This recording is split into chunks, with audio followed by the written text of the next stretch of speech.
নমস্কার, আমি শান্তনু। আজকে আপনাদের সামনে সম্পূর্ণ একটা নতুন কাহিনী নিয়ে এসেছি। কাহিনীর নাম তেঁতুলতলার গলা কাটা ভূত। চলুন তাহলে শুরু করা যাক।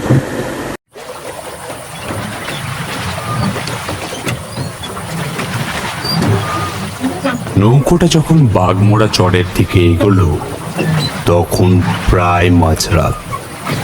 সঙ্গে পরাণ কাকা থাকলেও বুকের ভেতরটা কেমন যেন ঠিপ ঠিপ করে উঠল একবার মৃদুলের। আজ তাও প্রায় 20-25 বছর ধরে এই মাছ ধরার কাজ করছে মৃদুল। তাও সন্ধ্যের পর বাগমোড়া চরের দিকে যেতে হবে শুনে তার সমস্ত শরীরটায় একবার হালকা করে ভয়ের শিহরণ খেলে গেল। ভয়টা বাগমোড়া চরকে নিয়ে নয়, ভয়টা ওই তেঁতুলতলার রাস্তাটায়। ওই রাস্তাটা কত লোককে টেনে নিয়ে গেল, কিন্তু কি কপাল, আজকে ওই রাস্তাতেই যেতে হচ্ছে তাকে। সব বড় লোকেরা ঝামেলা করবে আর সালা আমাদের মতো ছোট লোকগুলোকে অশান্তি পোহাতে হবে। মগের মুলুক পেয়েছে। নিজের অজান্তেই কথাটা হয়তো একটু জোরেই বলে ফেলেছিল মৃদুল। আহা মৃদুল, অত চিন্তা করে লাভ নাই। তুমি এখন ভালোই ভালোই নাও দেখি, ওই দিকের জঙ্গলের রাস্তাটা মোটেই ভালো নয়। কথাটা বলার সাথেই পরাণ কাকার বৃদ্ধ মুখের উপরেও যেন একটা ভয়ের ছাপ খেলে গেল। মৃদুল সেটা লণ্ঠনের টিমটিমে অন্ধকারাচ্ছন্ন আলোর মধ্যেও স্পষ্ট বুঝতে পারল। ছোট ডিঙি নৌকাটা জল কেটে কেটে ছপ ছপ শব্দ তুলে এগিয়ে চলেছে মিশমিশে অন্ধকার ভেদ করে। ফাল্গুনের কুয়াশা নদীর জলের উপরে ছেয়ে রয়েছে আবছা ভাবে। তাতে সামান্য দূরের জিনিসও অস্পষ্ট ঘোলাটে লাগছে। গত মাসে এই একেবারে পাপটারে টেনে নিল না ওই তেঁতুলতলার রাস্তা। হ্যাঁ, তাকে নিয়ে লোকে নানান কথা কয়। কেউ বলে জলে ডুবেছে, কেউ বলে ওই তেঁতুলতলার রাস্তায় নাকি। বিকেলের মধ্যেই তো আমরা ঘরে ফিরে যেতাম, ওই হাটে যদি ঝামেলাটা না ঘটতো। বড় মানুষদের সব বড় বড় ব্যাপার স্যাপার। শেষের কথাটাই একটা তাচ্ছিল্য আর রাগ মিশিয়ে বলে জলের মধ্যে এক খাবলা থুতু ফেলল মৃদুল। নৌকাটা একটা বাঁক নিয়ে প্রবেশ করলো তেঁতুলতলার রাস্তাটার দিকে। দুপাশে ঘন জঙ্গল, মাঝখানে সরু পথ দিয়ে এগিয়ে গেল নৌকো। নদীর চওড়া এতটাই কম যেন নৌকা থেকে হাত বাড়িয়ে ছোঁয়া যাবে গাছের লতা পাতা। এখানে এক মস্ত তেঁতুল গাছ থাকায় বহুদিন আগে থেকেই এই তল্লাটের নাম হলো তেঁতুলতলা। তেঁতুলতলায় নৌকাটা ঢুকতেই যেন একটা হিম শীতল বাতাস এসে একসাথে ধাক্কা মারল দুজনকেই। পরিবেশ এতটাই নিস্তব্ধ হতে পারে তা বোধহয় জানা ছিল না মৃদুলের। ওর যেন মনে হলো অন্য জগতে চলে এসেছে ও আর পরাণ কাকা, যেখানে কেবল আছে এমন ঘুরঘুটি অন্ধকার, কুয়াশা, নিস্তব্ধতা আর একটা শিরশিরে ভয়ার্ত অনুভূতি। প্রতি সোমবার করেই বড় বাজারের হাটে মাছ বেচতে যায় মৃদুল। কখনো কখনো ওর সাথে কেউ না কেউ থাকে, আর কখনো বা একাই। সারা সপ্তাহ টুকটাক গ্রামে গ্রামে মাছ বিক্রি করে আর সপ্তাহে একদিন হাটে এসে নিম্নবিত্তের পরিবারের খরচা চলে যায় কোনো মতে তাতে। দুই ছেলে, বুড়ো মা, বাপ আর বউ। মৃদুলের পৃথিবী বলতে এই কজনই মাত্র। তবে অন্যদিন ইছামতির এক শাখা নদী ময়নাগঞ্জ দিয়ে ফিরে আসে সে। বেশিরভাগ দিন বিকেল হয়, নয়তো বড়জোর সন্ধে। কিন্তু আজকে যেন কপাল খারাপ। ইছামতির কোনো এক তীরে নাকি কার লাশ উঠেছে ভেসে। সেটা নিয়ে পুলিশের তদন্ত চলছে। ওই ঘাটের প্রতিনিয়ত যাতায়াত করা মাঝিদেরও নানা রকম প্রশ্ন জিজ্ঞাসা করা হচ্ছে। তাই ভয়ে আর পুলিশের ঝামেলা যেতে চায়নি মৃদুল। পরাণ কাকাও তাই। তার উপরে হাটে আজ লেগেছিল বিরাট ঝামেলা। বড় লোকের এক ছেলের নামে কি যেন টাকা পয়সা নিয়ে একজন বিক্রেতার ঝামেলা। সেসবে বিশেষ কান দেয়নি মৃদুল। তাই সমস্ত দিক বিচার করেই সে এই বাগমুড়ার পথটাই বেছে নেয়। সামনে নদী বরাবর গেলেই ওলাই চণ্ডীর গড়। তারপর সামান্য দূরেই তাদের সেই ছোট্ট সুন্দর গ্রামটি। তবে ওলাই চণ্ডীগড় পৌঁছানোর আগে বেরোতে হয় তেঁতুল তলার রাস্তাটা। কিন্তু বেশ কিছুটা আসার পরেই মৃদুলের মনে হয় তেঁতুল তলার কথাটা। তখন আর ফিরে যাওয়ার কোনো উপায় নেই। মনের ভেতরে এলোমেলো চিন্তা দূর করতে পরাণ কাকার সামনে একটা বিড়ি ধরায় মৃদুল। একটু মাথা নিচু করেই আগুনটা ধরালো। যতই হোক, নিজের বাবার বয়সী একটা লোকের সামনে এটা করাকে অভদ্রতাই বলে। পরাণ কাকা সামান্য হেসে গম্ভীর গলায় বলে,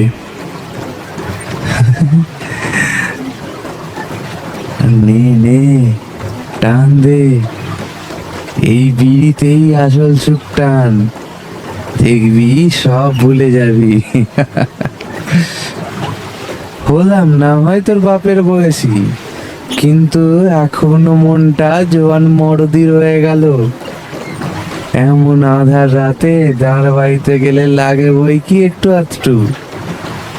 আমার মনটা জোয়ানের মতো না ভাবলে এই বয়সে এত ভারী ভারী জিনিস তোলা সম্ভব না। চোখ বুঝে ভাবনার অতল গভীরে প্রবেশ করে।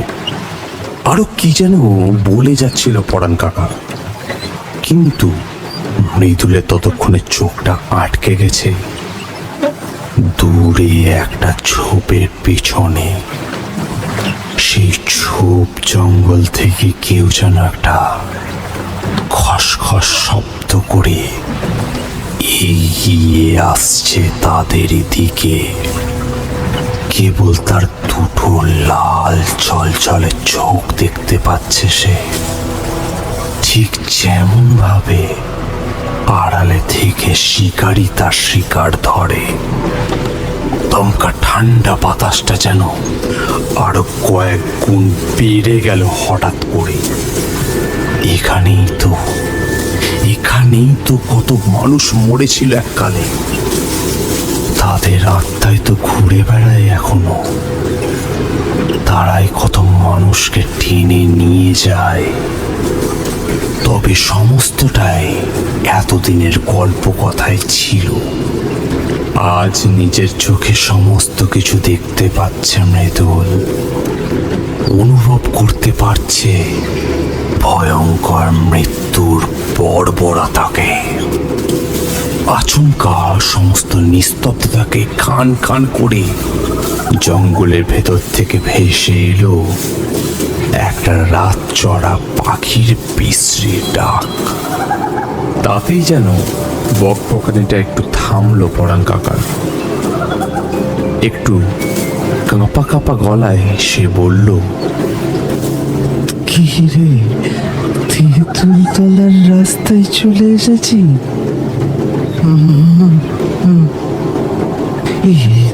তাড়াতাড়ি হাত চালা, কোনো দিকে না তাকিয়ে।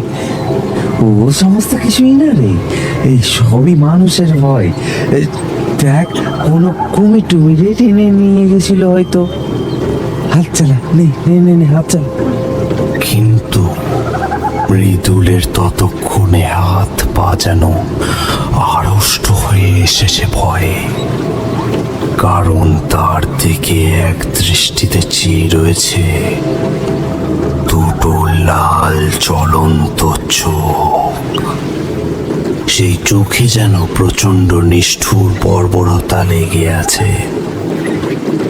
চোখ বন্ধ করে প্রায় দম আটকে নৌকার হাল টানছে সে, কিন্তু তবু সেই চোখ যেন অন্তর্ভেদী দৃষ্টি দিয়ে তাকে দেখছে। এমন কুয়াশা মাখা জলের মধ্যে থেকেও সমস্ত শরীর ভয়ে ঘামে ভিজে যাচ্ছে তার। হঠাৎ খুব মৃদুভাবে অথচ স্পষ্ট মৃদুল শুনতে পেল তার নাম ধরে একটা ফ্যাস ফ্যাসে মহিলা গলা তাকে ডাকছে।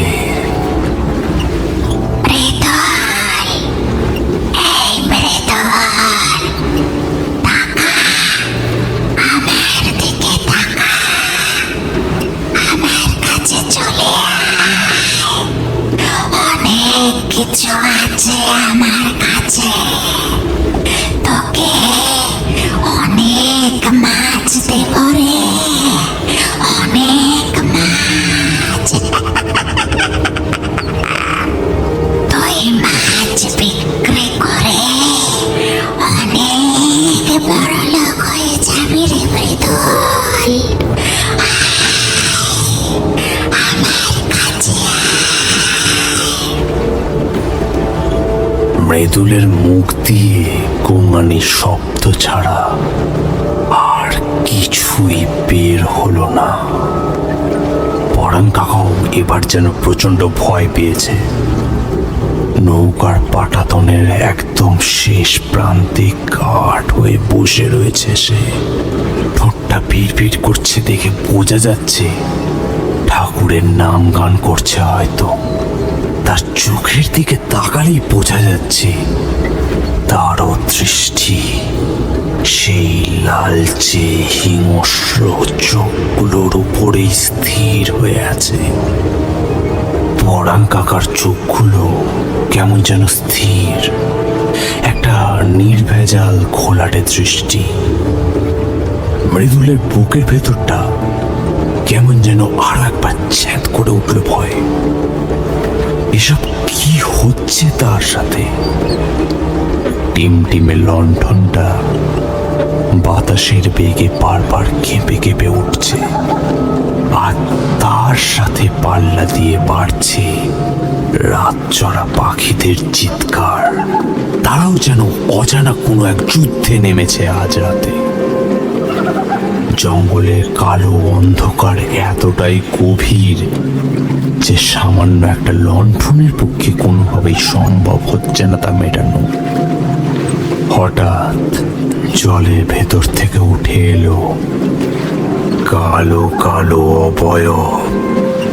প্রথমে একটা, তারপর দুটো, তারপরে তিনটে, চারটে, পাঁচটা, 10টা, 20টা, 100টা। তাদের প্রত্যেকের চেহারা কেমন যেন অদ্ভুত, ঠিক মানুষের মতো নয়, তবে চেহারায় আকৃতিতে মানুষেরই অনেকটা সামঞ্জস্য। কালো শীর্ণ দেহ, শরীর ভেদ করে যেন তার পিছনে দৃষ্টিগোচর হয়। আর প্রতিটি মানুষের গলার উপরটা পুরোপুরি ফাঁকা, সেখানে কোনো মাথার অস্তিত্ব নেই। কাটা গলার নলি দিয়ে ফিনকি দিয়ে বেরিয়ে আসছে রক্তের ধারা। মুহূর্তের মধ্যেই সমস্ত জঙ্গলে শুরু হলো দাপাদাপি। কারা যেন প্রচন্ড গতিতে ছুটে চলেছে সেখানে, তবে কেউ মানুষ নয় তারা, প্রত্যেকেই যেন ছায়া ছায়া অবয়ব। চোখগুলো হিংস্র লাল আলোর মতো তাদের। তারা প্রত্যেকে যেন ছুটে আসছে মৃদুলের দিকে। শব্দ উঠল নদীর জলে। সাথে সাথে আরো একটা মানুষ, না মানুষ নয়, আত্মা, কোনো প্রাণী, ঠিক বুঝতে পারে না মৃদুল। সাথে সাথে সেই অদ্ভুত দেখতে প্রাণীটি নৌকায় উঠে পড়ল। তার সমস্ত শরীর দিয়ে টুপটাপ করে পড়ছে জল। তারও গলাটা মুন্ডু থেকে সম্পূর্ণ আলাদা। সেই মুন্ডুটা ধরা রয়েছে তার একটা হাতে। সেই দিকে চোখ পড়তেই আড়ষ্ট হয়ে গেল মৃদুল। আবছা অন্ধকারে হলদেটে আলোর মধ্যে সে দেখতে পেল সেই মুন্ডুটা তার দিকে তাকিয়ে দাঁত বার করে হাসছে, আর তার লম্বা জিভটা ঝুলে প্রায় নৌকার পাটাতন স্পর্শ করেছে। আর সেই মুন্ডুটা পলকহীন দৃষ্টিতে তাকিয়ে রয়েছে মৃদুলের দিকে। সেই দৃষ্টির মধ্যে ন্যূনতম করুণা দয়া নেই, কেবল আছে প্রতিহিংসার নিষ্ঠুরতার অবাধ কুটিল ষড়যন্ত্র। গলা ক্রমশ শুকিয়ে কাঠ হয়ে গেছে মৃদুলের ততক্ষণে, কিন্তু সেই কাটা মাথাটার দিকে তাকিয়ে চিনতে পারল মৃদুল। তবে না চিনতে পারলেই বোধহয় ভালো হতো তার পক্ষে। কাঁপা কাঁপা কণ্ঠে মৃদুল বলল,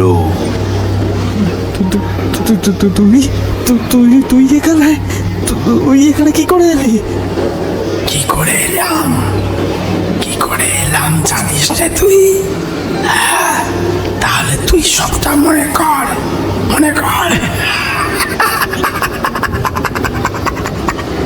দেখ, সব কিছু সুন্দরভাবে মনে পড়বে তোর। দেখ,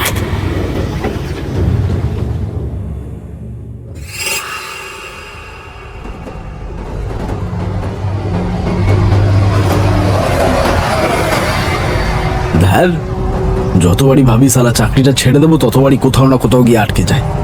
বাড়িতেও টেকা যায় না। কাজ না করলে লোকে বলবে বেকার ছেলে, কোনো কাজ নেই, সারাদিন বাপের হোটেলে খাই, আর কাজ করতে এলে বসের কথা শোনো। আজকে এই গ্রাম তো কালকে ওই গঞ্জ। এটা যেন কোথায়? হ্যাঁ, মাঝদিয়াপুর গ্রাম। কথাগুলো বিরক্ত নিয়ে বলতে বলতেই পকেট থেকে একবার সাদা কাগজের টুকরোটা বের করে দেখে রণজয়। তার মধ্যে আবার বাসের কন্ডাক্টরের ভাড়া নেই, আর বড্ড তাড়া। দাদা, এই যে শুনবেন, বলছি এই মাঝদিয়াপুর গ্রামটা যাওয়ার রাস্তাটা একটু বলবেন, আসলে কখনো আসেনি তো।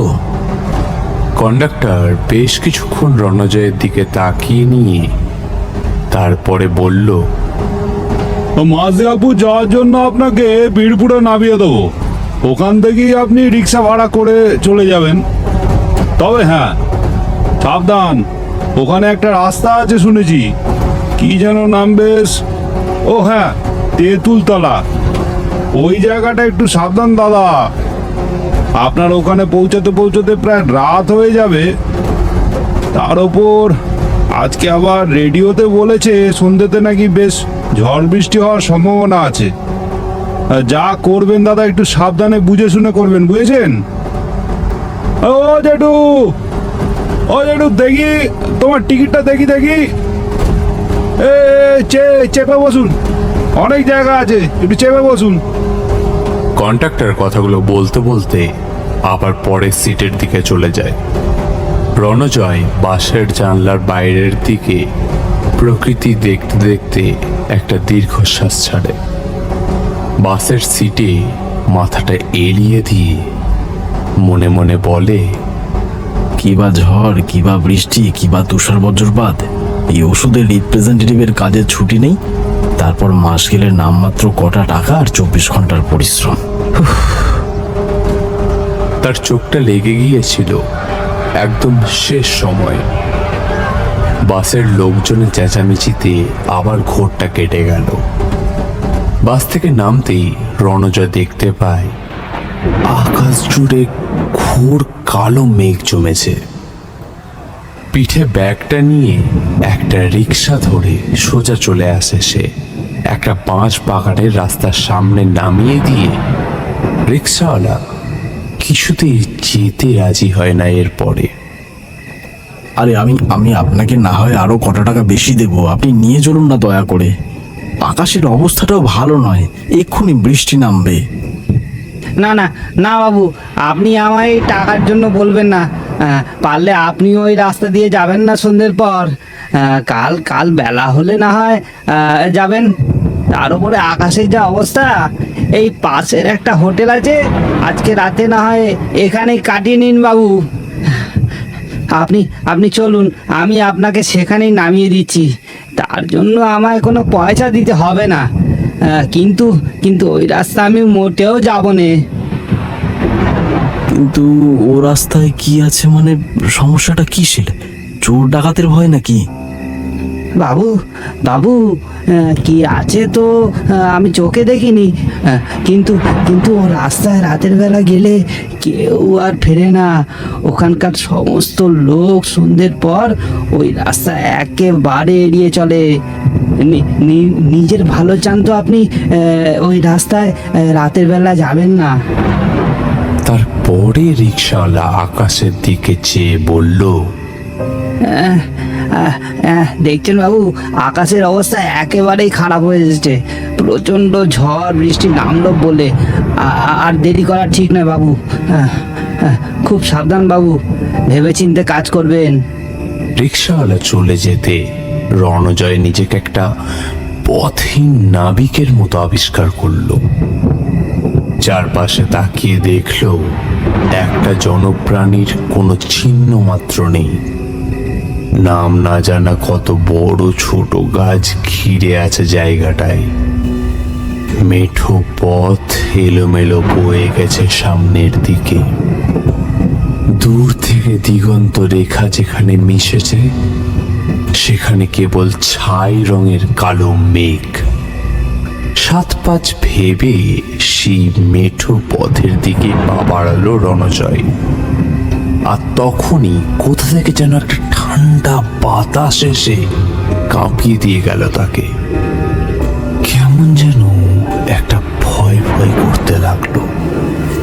শহরের রাস্তা আর গ্রামের রাস্তার ফারাক যে কতটা, সেটা এবার টের পেল রণজয়। নিদেন পক্ষে যদি একটা সঙ্গী থাকতো।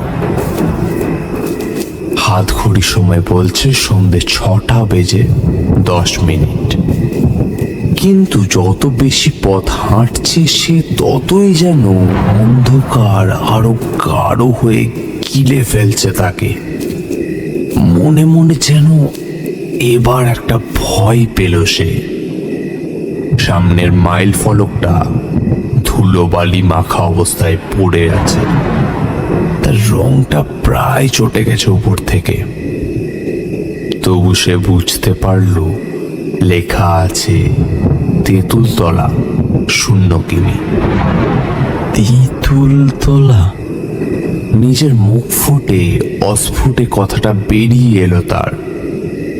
সাথে সাথেই সে অনুভব করল তার গলাটা ঈষৎ কাঁপছে।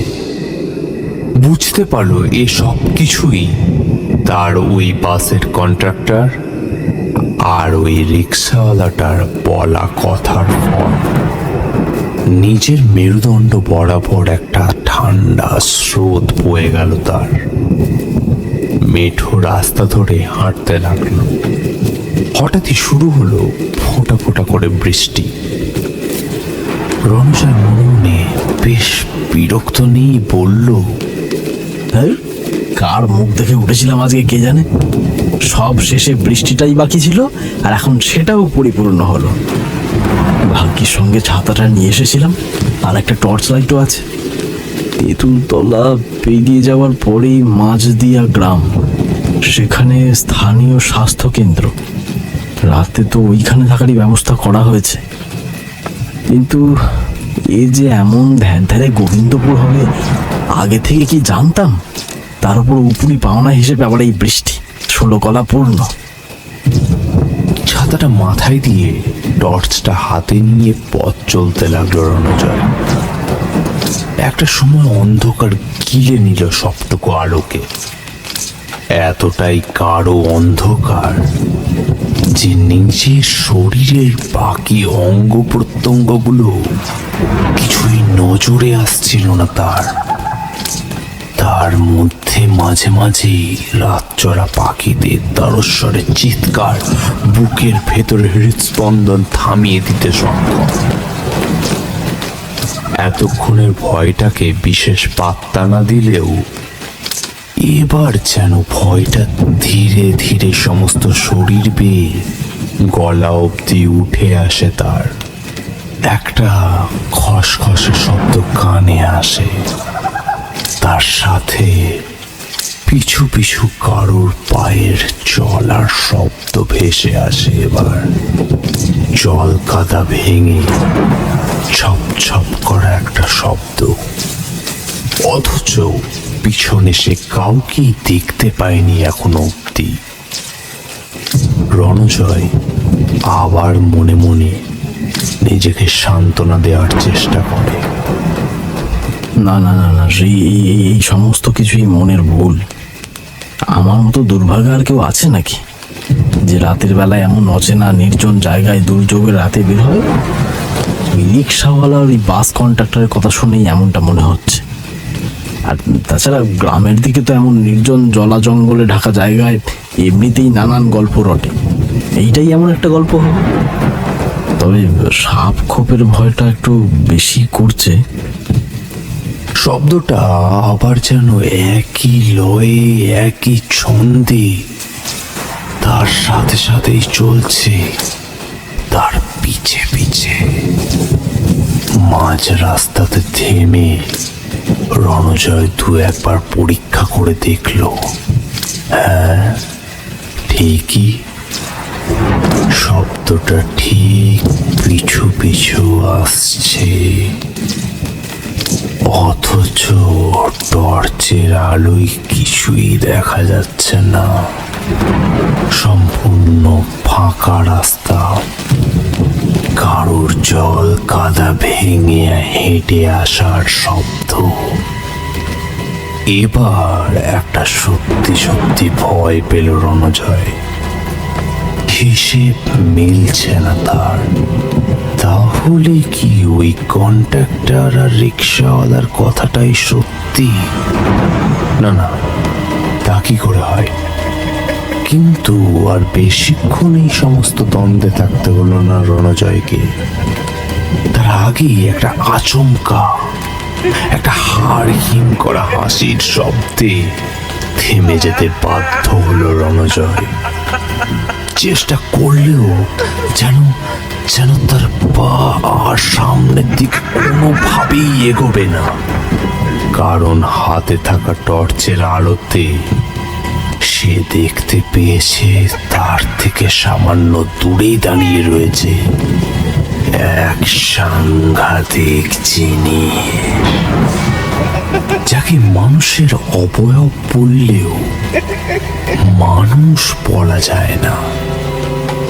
অমন চেহারা কোনো সাধারণ মানুষের সম্ভব নয়।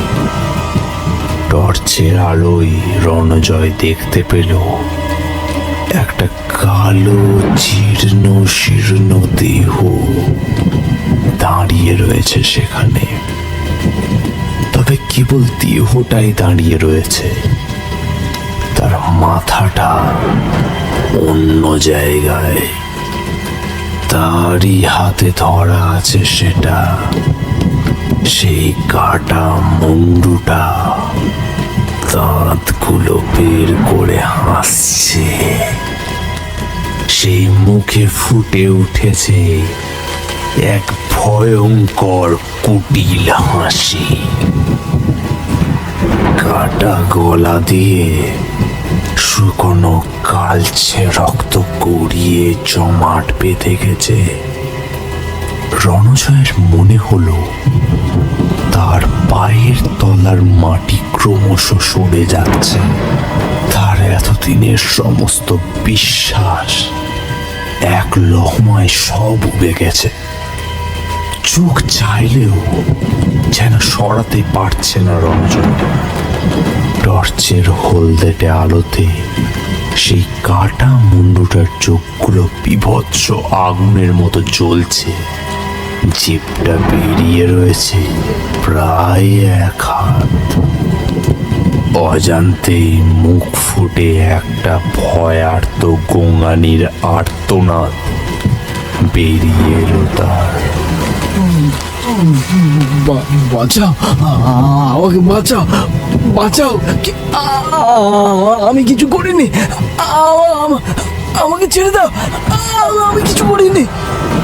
কিন্তু রণজয়ের কথা ঘুরে ফিরে আবার ঠিক তার কানেই ফিরে এলো। কে বসে থাকবে এমন দুর্যোগের রাতে, এমন নির্জন জায়গায় তাকে বাঁচাতে? কিন্তু রণজয়ের এমন আকুতি মিনতিতে আরো যেন বেশি খুশি হলো সেই প্রেতাত্মা। তার হাসির শব্দ এবার ছড়িয়ে পড়ল সমস্ত আকাশে বাতাসে। রণজয়ের 2 কানের পাশ দিয়ে কেবল সমানে আওয়াজ করে ঠান্ডা জলো বাতাস বয়ে যাচ্ছে। একটা কাঁপুনি যেন ভেতর থেকে উঠে আসে শরীর বরাবর।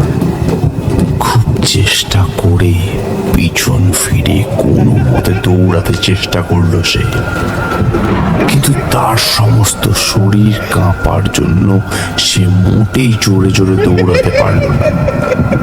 কিন্তু বিপদ বোধ হয় আজ রণজয়ের পিছু কোনোভাবেই ছাড়বে না। হঠাৎ একটা গাছের ডালে থাকা শক্ত কিছুতে ধাক্কা খেয়ে মাটিতে ছিটকে পড়ল সে। টর্চটা হাত থেকে গড়িয়ে পড়ে যায় সামান্য দূরের একটা ঝোপের আড়ালে। মাথায় বেশ আঘাত লাগার জন্য প্রথমে কিছু না বুঝতে পারলেও পরে চোখ সামান্য সয়ে আসতেই রণজয় যা দেখে তাতে তার হৃদস্পন্দন স্তব্ধ হয়ে যাওয়ার জোগাড় হয়। সে দেখতে পেল গাছের উপর পা ঝুলিয়ে বসে রয়েছে মাথাহীন সারি সারি লম্বা লম্বা কালো অবয়ব। তাদের প্রত্যেকেরই মাথা তাদের একটা হাতে ধরা আছে। প্রত্যেকটি মাথা বিভৎস রকম ভাবে হাসছে, আর চোখগুলো একসঙ্গে লাল হয়ে জ্বলছে আবার নিভছে। তাদের স্থির দৃষ্টি রণজয়ের উপরে। কাদায় পড়ে গিয়ে পিঠের দিকটা অনেকটাই ব্যথা পেল সে, কিন্তু জীবন মৃত্যুর দোলাচলে দাঁড়িয়ে কোনো মানুষ কি আর এই সামান্য ব্যথা অনুভব করতে পারে? তার সমস্ত শরীর ততক্ষণে পাথরের মতো শক্ত হয়ে গেছে। মাটির সাথে ঘষতে ঘষতে সোজা হয়ে উঠে দাঁড়ানোর চেষ্টা করল সে, কিন্তু না, পারল না। একটা অসম্ভব রকমের কাঁপুনি শুরু হয়েছে সমস্ত শরীরে তার। সঙ্গে ঠান্ডা জলো বাতাসে দাঁতে দাঁত লেগে যাচ্ছে। প্রায় দম বন্ধ করে মৃত্যুর জন্য অপেক্ষা করতে করতে একটা সময় রণজয় দেখতে পেল গাছ থেকে নামছে সারি সারি মৃত্যুদূতের দল। প্রত্যেকটা কবন্ধ যেন এগিয়ে আসছে তার দিকে। তাদের গলা থেকে চুইয়ে পড়া কালচে রক্ত শুকিয়ে গিয়ে দলা মাংসের মতো হয়ে আছে। বারবার গা গুলিয়ে উঠল রণজয়ের। কোনোভাবে সে সোজা হয়ে দাঁড়াতেই পারছে না, তো পালিয়ে যাওয়া দূরের কথা, তাকে তাকে গোল করে ঘিরে তার চারপাশ জুড়ে ধীরে ধীরে এগিয়ে আসছে হিংস্র সাপদের দল। হঠাৎই একটা কালো শরীর মাথার চুলের মুঠি ধরে টানলো রণজয়। প্রচন্ড যন্ত্রণায় চিৎকার করে উঠল সে।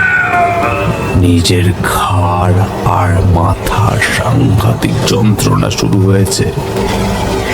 সেই কালো মূর্তিটির শারীরিক গঠন একটা ডলা মাংসপিণ্ডের মতো হয়ে রয়েছে, আর অন্য হাতে ধরা রয়েছে একটা কাটা মুন্ডু। সেটা এক দৃষ্টিতে চোখের দিকে তাকিয়ে রয়েছে তার। সেই কাটা মুন্ডু যেন জীবন্ত কথা বলছে, হাসছে। ধীরে ধীরে সেই কাটা মুন্ডুর মুখ থেকে নির্গত জিভটা গলায় পেঁচিয়ে যায় রণজয়ের। দম বন্ধ হয়ে আসে কষ্টে। এবারে দিল চুলের মুঠি ধরে এক টান। সেই চুলের মুঠি ধরে টানার প্রচন্ড যন্ত্রণা, তার সাথে এবার যেন নিঃশ্বাসও বন্ধ হয়ে আসে তার। জিভটা বেরিয়ে আসে প্রায় গলা পর্যন্ত। চোখে মুখে ক্রমশ অন্ধকার নেমে আসে।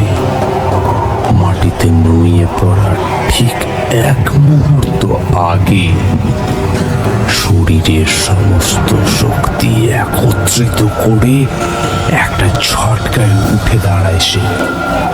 তারপর ছুটতে ছুটতে চলে যায় সামনের রাস্তায়। টর্চের আলো ততক্ষণে নিভে গিয়ে চারপাশটা অন্ধকারে ভরে গেছে। নিজের এক হাত সামনে কি রয়েছে তাও জানে না সে। তবুও সে চোখ বন্ধ করে ছুটে যাচ্ছে সামনের দিকে। গলার ভিতরে হাড়গুলো ভেঙে যাওয়ার প্রচন্ড যন্ত্রণা শুরু হয়েছে। শ্বাস নিতে গেলেও বুকে বাঁধছে। তবুও নিজেকে বাঁচানোর শেষ চেষ্টাটুকু করতেও ছাড়ল না সে। তবে আজ বোধহয় কপালে মৃত্যু লেখা ছিল রণজয়ের। তেঁতুল তলার গা ঘেঁষে যে বয়ে যায় একটা নদী, সেটা তার জানা ছিল না। অন্ধকারে সেই নদীতে গিয়ে ঝাঁপিয়ে পড়েছে। কিন্তু তেঁতুল তলার জল স্থল সবই যেন অভিশপ্ত। প্রকৃতির কোনায় কোনায় যেন লুকিয়ে আছে হিংস্র সাপদের মতো মৃত্যু। কড়াল থাবা বের করে অপেক্ষা করছে তারা শিকারে। দুর্ভাগ্য পীড়িত রণজয় জলের মধ্যে পড়ে গিয়ে ছটফট করতে থাকে। সে অনুভব করতে পারে তার পা দুটোকে দুটো অতিরিক্ত ঠান্ডা হাত টানছে। ততক্ষণে বৃষ্টিটা আরো মুষলধারে বেড়েছে। হঠাৎ বজ্রপাতের আলোয় দেখতে পায় তাকে ঘিরে রয়েছে জলের মধ্যে কতগুলো কাটা মাথা। আর নিজের মাথার চাপ সহ্য করতে না পেরে সে চোখ বন্ধ হয়ে আসার ঠিক আগের মুহূর্তটুকু সময়ে সে টের পায় নিজের ঘাড়ের কাছে একটা প্রচন্ড যন্ত্রণা। গল গল করে রক্ত বেরিয়ে আসে গলা দিয়ে। মৃত্যু যন্ত্রণার শেষ আর্তনাদটুকু তার গলা দিয়ে আর বেরোয় না। তারপর এক সময় সবকিছু ঠান্ডা শান্ত হয়ে যায়। কেবল জলের উপরে স্তরটা ভেসে যায় গাঢ় লাল রক্তে।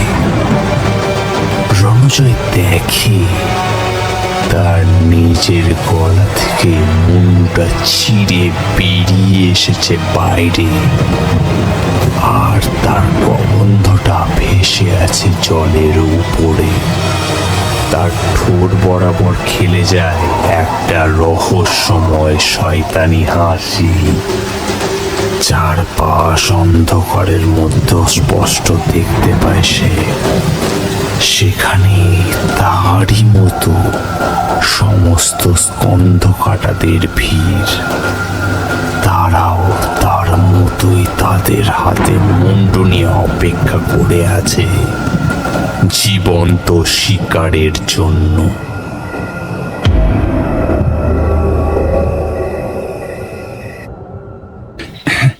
এই জানিস মৃদুল, একটা সাংঘাতিক খবর আছে। তোকে খবরটা দেওয়ার জন্য মনটা একেবারে আনচান করছিল।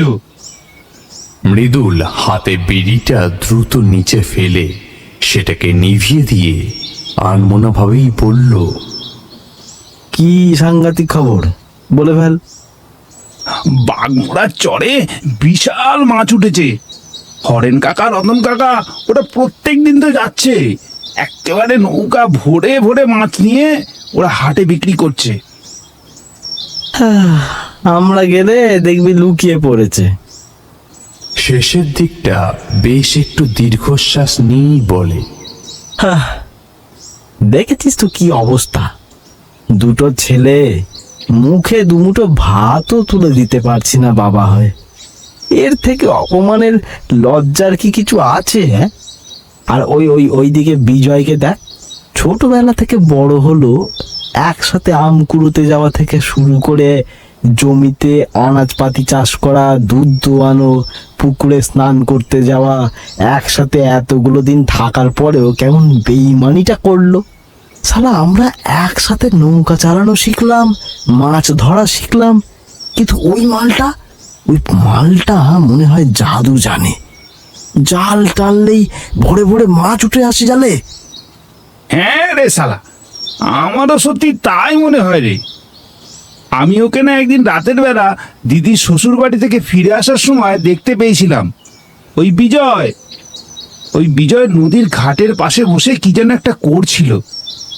মনে হয় ও জাদুটো না জানে, না হলে মাত্র এই কয়েকদিনের মধ্যেই ও কিভাবে এত টাকার মালিক হয়ে গেল বলতো। আমাদের এখন দেখতে পেলেও আর চিনতে পারে না। জানিস ভাই, এই ভবে যার টাকা বেশি তারই কদর বেশি। তা আমাদের ওই সমস্ত ভেবে লাভ নেই রে মৃদুল। তার চেয়ে ভালো আজ বিকেল বেলায় চল, বাঘমোড়ার ঘাটের কাছে বড় বড় মাছ উঠছে, নৌকাখানা বের করে ওই দিক দিয়ে ঘুরে আসি। না না, বিকেলে যাব না, রাতের বেলায় যাব। আরে ওই সময়টা ফাঁকা থাকে ওই রাস্তা, বেশি লোকজনের ভিড় হলে আবার মাছ কমে যাবে। রাতের বেলায় যাব, গিয়ে টুপ করে মাছ ধরে নিয়ে চলে আসবো। পাগল হলি নাকি রে মৃদুল? ওই তেঁতুলতলার রাস্তাটা ওর পাশেই। রাতের বেলা তুই ওই পথে নৌকা নিয়ে যাবি, তোর প্রাণের কি একটুও ভয় ডর নেই? দেখ এখন ইয়ার কি করিস না একদম। বিকেল বেলায় সোজা নৌকা নিয়ে ঘাটের ধারে দাঁড়াবি, পরশু সোমবার হাটে গিয়ে বেচতে পারবো। মলয় উঠে চলে যাচ্ছিল জায়গাটা ছেড়ে বাড়ির দিকে, কিন্তু পিছন থেকে মৃদুল আবার তাকে ডাক দিল, শোন, একবার খোঁজ নিতে পারবি বিজয় কি করেছিল মাছ পাওয়ার জন্য? কি করে এত পয়সার মালিক হলো সে? তা কি করে বড় লোক হলো সেটা আমাকে বলবে কেন? পরের জন্য এত না ভেবে এবার একটু নিজের জন্য ভাবো তো দেখি বাছা। আমি চললাম, মা আবার রাগ করবেন দেরি করলে। মলয় চলে যাবার পরও মৃদুল ঠায় বসে রইল কিছু সময় দেয়ালে হেলান দিয়ে। নতুন করে বিড়িটা ধরিয়ে নিয়ে টানতে টানতে ভাবল বিজয়ের কথা, তার ছোটবেলাকার সেই বন্ধুটার কথা, যে বন্ধুটা হঠাৎ করে বড়লোক হয়ে ভুলে গেল তাদের সবাইকে। আর এদিকে মৃদুল দুই ছেলের বাপ হয়েও তাদেরকে ঠিক মতো দুবেলা খাওয়াতে পারছে না। তবে মৃদুলের ফাঁকা মাথায় কুবুদ্ধির অভাব ছিল না কোনো। বিড়ির শেষ ধোঁয়াটা ছেড়ে মৃদুল সামান্য হাসতে হাসতে বলল, পুরনো বন্ধুকে কি অত সহজে ভোলা যায়? কি বল বিজয়, তুই তো আমাকে শিখিয়েছিলিস বিজয়, কিভাবে ভালো থাকতে হয়, কি করে সকলের সাথে সুন্দর ব্যবহার করতে হয়। অথচ আজ আজ তুই কোথায় যেন পালিয়ে গেলি। তুই পালিয়ে গেলি তো কি হয়েছে বিজয়, আমি যাব তোর কাছে, তোর সাথে গল্প করতে, মাছ ধরতে, নৌকো করে ঘুরতে, ঠিক ছোটবেলাকার মতো।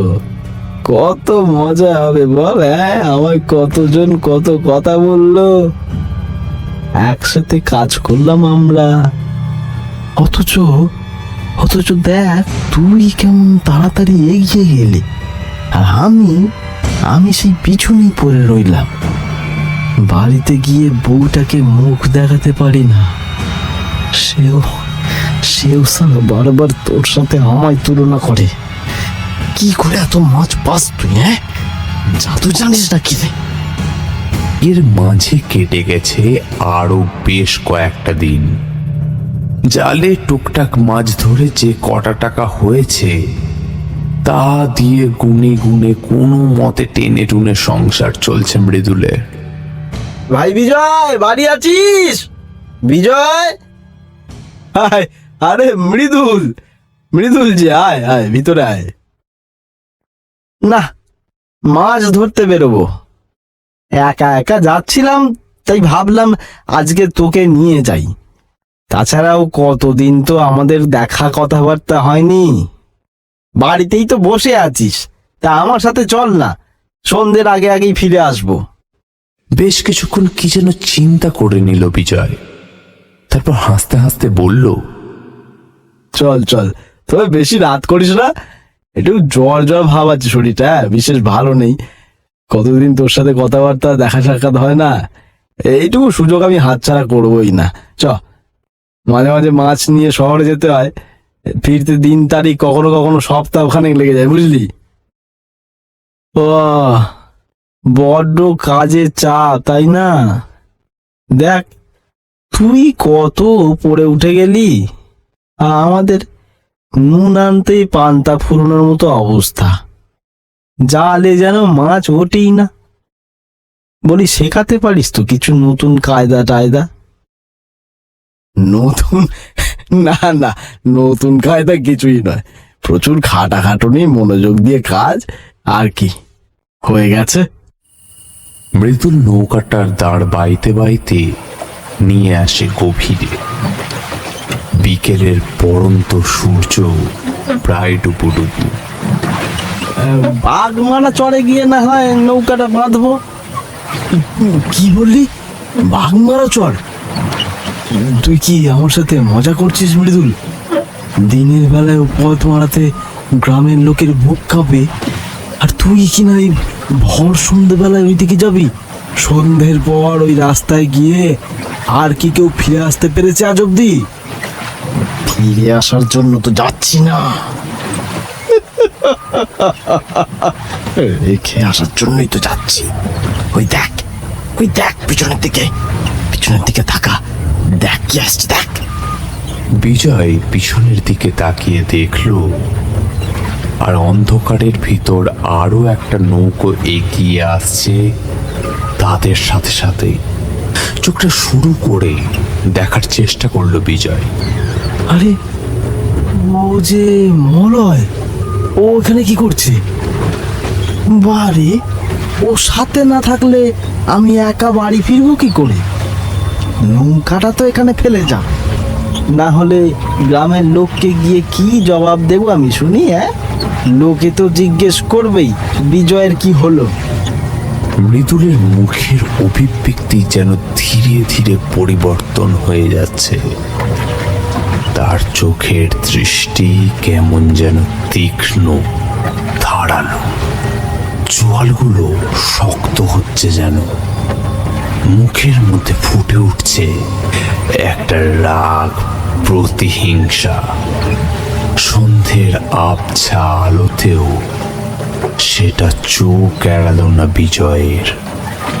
মাঘ মাসের সময়, কাজেই জল বরফের মতো ঠান্ডা, গায়ে পড়লেই সমস্ত শরীর অসাড় হয়ে যেতে বাধ্য।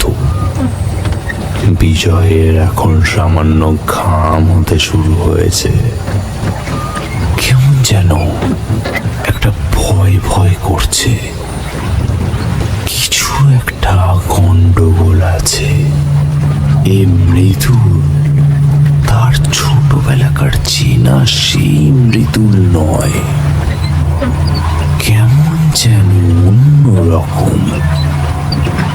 না না, বিজয়ের অনেক আগে থেকেই ভাবা উচিত ছিল, বহুদিন যে বন্ধু খোঁজ খবর নেয় না, সে যে হঠাৎ করে তাকে ডাকলো আর সে চলে এলো বাড়ি ছেড়ে।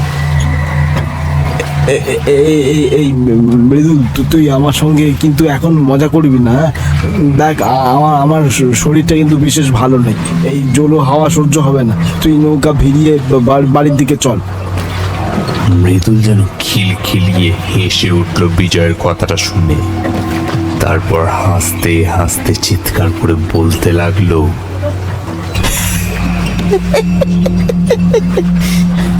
কেন কেন কেন কেন হ্যাঁ, সব জায়গায় তো তোরই সম্মান, নিজের বাড়ি, পাড়া, পরিবার সব জায়গায় সুনাম। হ্যাঁ, আমি জানি জাদু টোনা করে তুই এত মাছ পাস। হ্যাঁ, একই সাথে শিখেছিলাম মাছ ধরা। কই কই আমাদের তো কিছু জালে ওঠে না। হ্যাঁ, ততক্ষণে নৌকাটা এসে থেমেছে একটা পাড়ের দিকে, কিন্তু পাড়ের চারপাশে জঙ্গল, একটা লোকও যে আশেপাশে থাকবে না এটাই স্বাভাবিক, কারণ জায়গাটা তেঁতুলতলার খুব কাছে। বিজয়ের হাত পা কাঁপতে শুরু করেছে। সে এতক্ষণে বুঝতে পেরেছে তার সাথে ভীষণ অন্যায় কিছু একটা ঘটবে।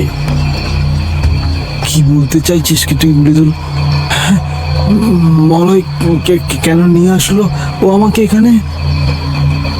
প্রচুর প্রচুর নাম কিনছিস তো, হ্যাঁ, তাই আর ঠিক সহ্য করতে পারছি না।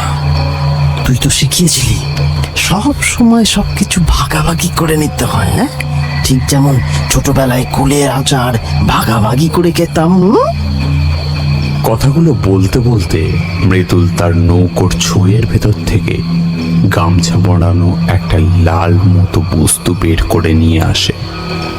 সামান্য লণ্ঠনের আলো টিম টিম করে জ্বলছে কেবল। আচমকা মলয়ে এসে বিজয়ের হাতগুলো পিছু মোড়া করে বেঁধে দিল একটা বড় গাছের ডালের সাথে। বিজয় অনেক চেষ্টা করলো, ধস্তাধস্তি করেও যেন দুজনের সাথে সে ধস্তাধস্তিতে পেরে উঠল না।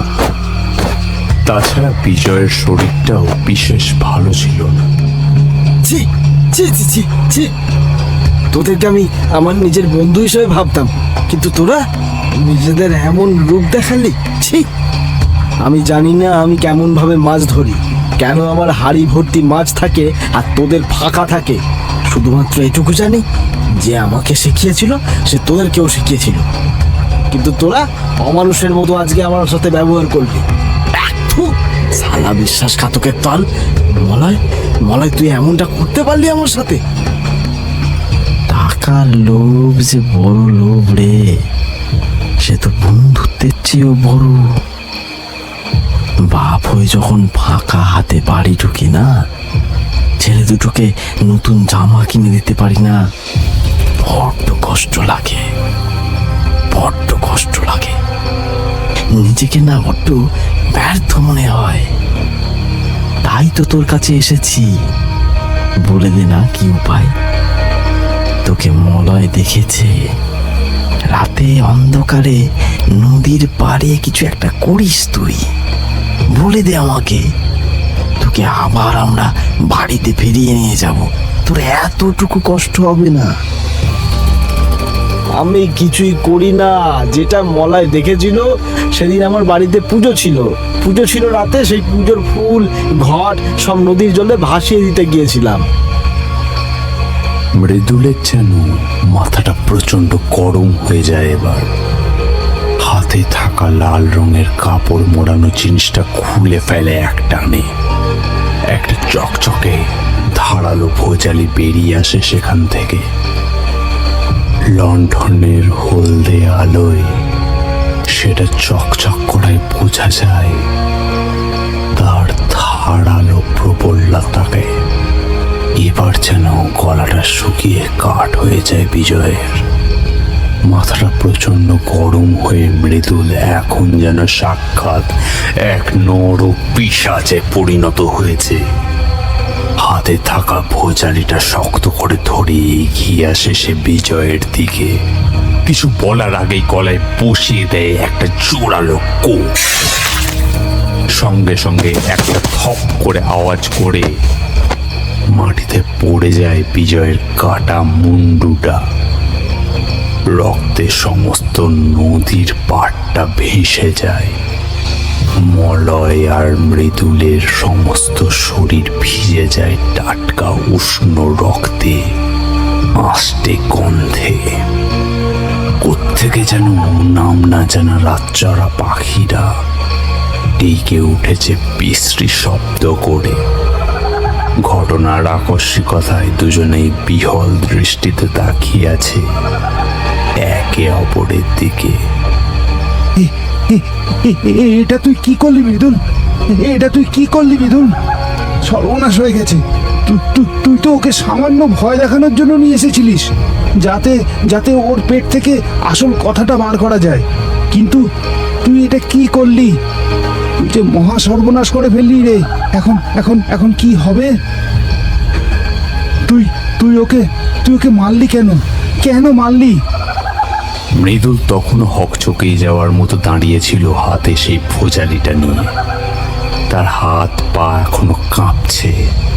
বুকের ভেতরে শুরু হয়েছে প্রচন্ড জোরে হাতুড়ি পিটুনির শব্দ। গলা কাঁপতে কাঁপতে মৃদুল বলে ওঠে, আমি বুঝতে পারিনি, আমার মাথাটা হঠাৎ করে গরম হয়ে গেল। আমি এই ভুল কাজটা করে ফেললাম। এখন কি হবে? কি হবে আমি জানি না। কি হবে? খুব কাছে পিঠে কোথাও যেন সমস্বরে অনেকগুলো শিয়ালের ডাক একসাথে শোনা গেল। কথায় আছে শেয়ালেরা নাকি অশরীরীদের দেখতে পায়, আর তখনই তারা এমন ভাবে সমস্বরে চিৎকার করে ওঠে। এই জায়গাটা একদম ভালো নয় রে মলয়। আর এক মুহূর্ত না অপেক্ষা করা ভুল হবে। হ্যাঁ শোন, একটা সুন্দর করে গল্প ভাবতে হবে, যাতে করে সাপও মরে আর লাঠিও না ভাঙে। এই জায়গাটা তো এমনিতেই অনেক বদনাম আছে। হ্যাঁ, নৌকাটা এইখানে উল্টে রেখে যাব, ওর পাশেই, একদম পাশেই।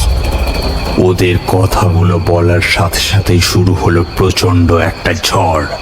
ঠান্ডা বাতাসে সমস্ত শরীর যেন ছুরির ফলার মতো কাটছে। সেই বাতাসে বিজয়ের কাটা মুন্ডুটা গড়াতে গড়াতে এসে পড়ল তাদের ঠিক দুই পায়ের মাঝখানে। প্রচন্ড ভয়ে মলয়ের হাত থেকে ছিটকে সরে গেল মৃদুল। নদীর জলে শুরু হয়েছে জোয়ার, আর তাতেই নদীর ঢেউ এসে পাড় থেকে টেনে নিয়ে যায় বিজয়ের কাটা মাথাটা। দুজনে মিলে অনেক চেষ্টা করে সেটাকে জলে ভেসে যাওয়ার হাত থেকে আটকানোর জন্য, কিন্তু ততক্ষণে জলের গভীরে কোথায় যে সে হারিয়ে গেছে। সেদিন কোনো মতে হাঁপাতে হাঁপাতে নৌকা নিয়ে বাড়িতে আসতে পেরেছিল তারা দুজনে। কেবল একটা নৌকা আর মুন্ডুবিহীন নিষ্পাপ বিজয়ের শরীরটা পড়েছিল গাছের নিচেই, হাত বাঁধা অবস্থাতেই। প্রচন্ড বৃষ্টি, বজ্রপাত আর তুফানের ঝড় জলে ভিজতে লাগলো সে শরীরটা। একটা সময় সেই মুন্ডুহীন গলা কাটা শরীরটা সোজা হয়ে উঠে দাঁড়ালো, এক ঝটকায় হাত থেকে খুলে নিল বাঁধনটা। তারপর সামান্য এদিক ওদিক ঘুরে ধীরে ধীরে মিশে গেল জলের গভীরে অনন্তকালের জন্য। মৃদুল, কি হলো? নামটা বাবা দেখে ভয় পেলি? ওকে দেখে ভয় পাওয়ার মতো তো কিছু নেই। কথাটা শুনে যেন আরো একবার চমকে উঠল মৃদু। পরাণ কাকা এই ধরনের কথা কেন বলছে হঠাৎ? সে এখন জীবন মৃত্যু মহাসংকটে দাঁড়িয়ে রয়েছে। আজ থেকে 20 বছর আগের করে রাখা সেই অভিশাপ কি আজকে টেনে নিয়ে যাবে? এই ভয়ে যেন গলা শুকিয়ে আসছে আজকে। নৌকার একদম ডগায় বসে সেই ছায়া মূর্তিকে কিন্তু একদমই চিনতে অসুবিধা হলো না ওর। অসুবিধা হবে কি করে? এ তো তার বহু চেনা। ছোটবেলায় আম জাম কুড়ানো সঙ্গী, ভাদ্র মাসে তাল পুকুরে গিয়ে তাল তুলতে যাওয়ার সঙ্গী, একসঙ্গে পুকুরে স্নান করার সঙ্গী, একসাথে মাছ ধরা শিখতে যাওয়ার সঙ্গী। সেদিন রাতে মাথায় রাগ চড়ে যাওয়ায় মৃদুল নিজের হাতে কাটে তার বন্ধু বিজয়কে। 20 বছর ধরে এই বিষয়টা সম্পূর্ণ অজানা ছিল সবার কাছে।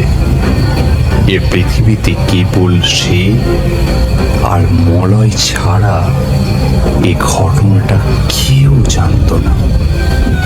সবকিছুই ধামাচাপা পড়ে গিয়েছিল গভীর জলের নিচে। সে ভয় যেন আবার মাথাচাড়া দিয়ে উঠেছে। 20 বছর পরে আবার সেই কাটা মুন্ডু থেকে আবার কয়েকটা বাক্য বেরিয়ে আসে। এখনো চিনতে পারছিস না আমার?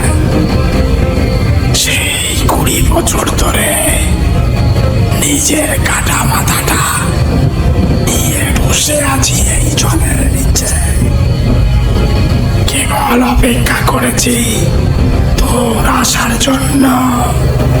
শুধু তো আজ 20টা বছর পরে আবার তোর দেখা পেলাম। তোকে আর ছাড়ছি না।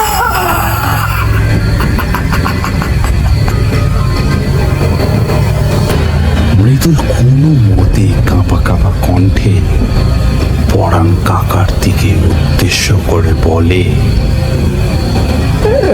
কাকা কাকা বাঁচাও বাঁচাও কাকা, নৌকার দ্বার টানো, যতটা তাড়াতাড়ি সম্ভব এই রাস্তা আমাদের বেরোতে হবে কাকা। তাড়াতাড়ি চলো তাড়াতাড়ি। কিন্তু পরাণ কাকাও যেন ঠাই হয়ে বসে রয়েছে। তবে পরাণ কাকার মুখ থেকে আচমকায় ভয়টা উড়ে গেছে। সেই জায়গায় খেলা করছে একটা বাঁকা হাসি। পাপের ফল তো বাপকেও ভোগ করতে হয় রে পাগল। তুমি মস্ত বড় পাপ করেছ এই জন্মে, তোমায় তার ফলও ভোগ করে যেতে হবে। বুকে যেন একটা আচমকা তীর এসে বিঁধে যায় মৃদুলে। তার মানে সব জানে পরাণ কাকা, কিন্তু বেশিক্ষণ আর এই নিয়ে দ্বন্দ্বে থাকতে হয় না মৃদুল। পরাণ কাকা নিজেই তাকে বলে, তুই হয়তো অবাক হচ্ছিস, ভাবছিস তোর এই কুকর্মের কথা আমি কি করে জানলাম। মলয় তো প্রায় 7 বছর হয়ে গেল কলেরায় মারা গিয়েছে। তার বাপের পাপের শাস্তি সে পেয়ে গেছে, কিন্তু বাকি ছিলিস একমাত্র তুই। সেই দিন যখন তুই আর মলয় বিজয়ের সাথে এই পাপ কাজ করছিলি, সেদিন আমিও ছিলাম। কোথায় জানিস? এই নদীর বুকেতে। সেদিন শহর থেকে নৌকা নিয়ে বাড়ি ফিরছিলাম। বেশ রাত হয়ে গেছিল বলে তাড়াতাড়ি বাড়ি ফিরছিলাম, কিন্তু হঠাৎই চোখে পড়ে গেল তোদের। দূর থেকে সমস্ত কিছুই নিজের সচক্ষে দেখি, কিন্তু কখনো কাউকে কিচ্ছুটি বুঝতে দিইনি। তুই হয়তো ভুলে গেছিস, ছোটবেলায় আমি বেশ কিছু ক্ষমতা পাই আমার দাদুর কাছ থেকে। সেই ক্ষমতার উপর ভর করেই আমি এখানে এসে ডাকি বিজয়ের আত্মাকে। মাঝে মাঝে এখানে এসে আমি ওর সাথে কথা বলতাম। সেটা তোর পক্ষে জানা সম্ভব ছিল না। তুই ভাবতিস আমি শহরে গেছি আমার মেয়ের বাড়িতে, কিন্তু না, আমি তখন বিজয়ের সাথে আলোচনা করে ছক কষতাম, যাতে তোকে সঠিক সময়ে সমস্ত কিছু উপভোগ করিয়ে তবেই মারা যায়। ঠিক যেমন ভাবে কষ্ট দিয়ে বিজয়কে মেরেছিলিস তুই। হ্যাঁ, আজ বহুদিন পর বিজয় তোকে খুঁজে পেয়েছে এমন রাতের অন্ধকারে। এই তেঁতুল তলার মাঠ তো এমনিতেই অভিশপ্ত, কিন্তু এই বাঘ মোড়ার চরটাও যে তোর জন্য বড্ড অভিশপ্ত হয়ে উঠেছে। নিজের মাথায় হঠাৎ করে প্রচন্ড একটা চাপ অনুভব করে মৃদু। বিজয়ের স্কবন্ধটি তার মাথার চুলগুলো টেনে ধরে আছে। এতটাই জোর সেই টানে যে কিছুতেই নড়াচড়া করতে পারছে না মৃদু। নৌকার উপরেই ধীরে ধীরে শুয়ে পড়তে বাধ্য হয় মৃদু। কপালে মাথায় প্রচন্ড যন্ত্রণা শুরু হয়েছে। এবার ধীরে ধীরে মৃদুলের পেট বুক বরাবর এগিয়ে আসতে থাকে বিজয়ের কাটা মুন্ডুটা। মৃদুল একবার শেষ চেষ্টা করে নিজেকে বাঁচানোর জন্য। আমি মাপ চাইছি ভাই, মাপ চাইছি। আমার বড্ড ভুল হয়ে গেছে। আমি সেদিন ইচ্ছে করে তোকে মারতে চাইনি, হ্যাঁ, কিন্তু রাগের মাথায় কি করে ফেললাম নিজে। ওই জন্য আমি অনেকবার কষ্ট পেয়েছি। আমি তোর কাছে প্রাণ ভিক্ষা চাইছি। আমাকে ছেড়ে দে। আমার বাড়িতে তাদেরকে এমন ভাবে ফেলে রাখতে আমি পারবো না।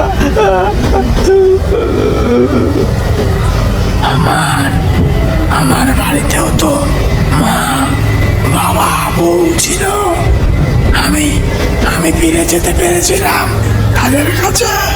হ্যাঁ, এতগুলো বছর ধরে এই জলের তলায় নিজের কাটা মুন্ডটা নিয়ে বসে রয়েছি শুধুমাত্র তোর অপেক্ষায়।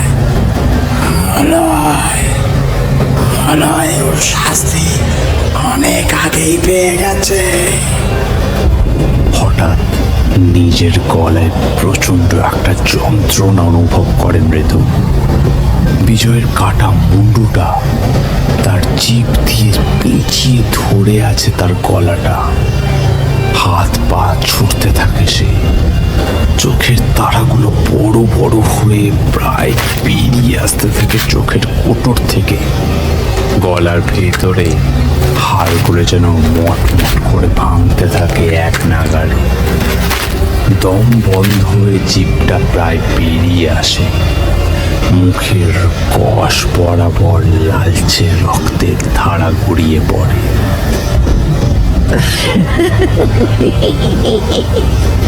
দেখ, মৃত্যু যন্ত্রণা কতটা কষ্টের হয়, কতটা ছটপটানি অনুভব করতে হয়।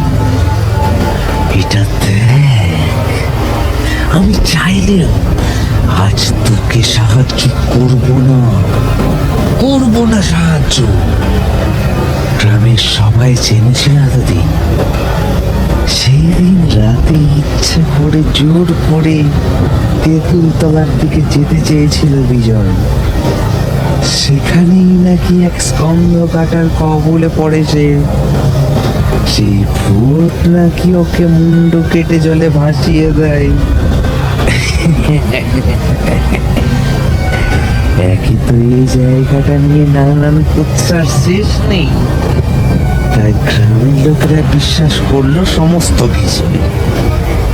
আসলে কারো মাথা কি আসেনি মৃদুল খুন করতে পারে এই কথাটা। পরাণ কাকা হয়তো আরো কিছু বলছিল, কিন্তু ততক্ষণে চোখে অন্ধকার দেখতে শুরু করেছে মৃদু। দমটা প্রায় শেষ হয়ে আসছে। হঠাৎ নিজের মাথার উপর একটা প্রচন্ড টান অনুভব করে সে। এতক্ষণে তার গলাটা থেকে ছিঁড়ে যায় মাথাটা। ফিনকি দিয়ে রক্ত ছড়িয়ে পড়ে সমস্ত নদীর জলে। ঠিক আজ থেকে 20 বছর আগে যেমন ভাবে নদীর জল বিজয়ের রক্তের রাঙা হয়ে উঠেছিল, ঠিক তেমনই ঘটনার পুনরাবৃত্তি যেন ঘটলো আজ বছর 20 পরে। সেই রক্তে আবার নতুন করে স্নান করে পরাণ কাকা। মৃদুলের নৌকা আর বিজয় একটা পৈশাচিক হাসিতে ছেয়ে যায় সম্পূর্ণ নদী চত্বরটা। বহুদিন কষ্ট পেয়েছিস রে বিজয়, এবার তোর মুক্তি। যা, চলে যা, আবার পরের জন্মে আসিস। তবে হ্যাঁ, সাবধান, মানুষের উপকার করার আগে সাবধান। বন্ধু চিনতে আবার যেন ভুল করিসনি এবারের মতো।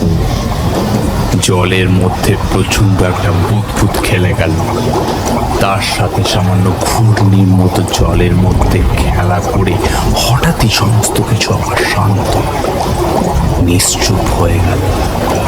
পরাণ কাকা মৃদুলের লাশটা নিয়ে এগিয়ে যেতে চাইল তাদের গ্রামের দিকে, কিন্তু তখনই যেন একটা শীর্ণ জীর্ণ কালো কুচকুচে মাংস চামড়া খসা একটা হাত এসে ঘাটটা মোটকে দিল তার। সাথে সাথে প্রচন্ড যন্ত্রণায় সঙ্গে সঙ্গে দমটা আটকে গেল তার। মৃত্যুর শেষ আর্তনাদটুকু তার গলা দিয়ে আর বের হলো না। তার আগেই আটকে গেল তার শ্বাসবায়ু। আসলে এই সমস্ত কিছুর মধ্যে পরাণ কাকার খেয়ালই ছিল না তেঁতুল তলার রাস্তার মাঝ বরাবর কখন সে নৌকা নিয়ে ফিরেছে। এ পথে চলেতেও বিপদ, ডাঙাতেও তাই। এ রাস্তায় কেউ এলে তো তার মৃত্যু নিশ্চিত। পরাণ কাকার এবার নিজের ঘাড় মটকানো শরীরটা দেখে বড় লোভ হল। দাঁত দিয়ে কামড়ে ছিঁড়ে ফেলল নিজের মুন্ডুটা। তারপর মুন্ডুটা একটা হাতে নিয়ে করে ডুব দিল জলের ভেতরে তার বাকি সঙ্গী সাথীদের সাথে, যাদের প্রত্যেকের গলার উপরে আর কোনো মাথার অস্তিত্ব নেই, বরং সেই মাথাটা তাদের একটা হাতে ধরা আছে। তারা এখন এখন সকলেই অপেক্ষা করে আছে কখন আরো একটা জীবন্ত নতুন শিকার আসবে। এটা যে সে জায়গা নয়, এটা তেঁতুল তলার রাস্তা, যেখানে সন্ধ্যের পর এলে মৃত্যু নিশ্চিত।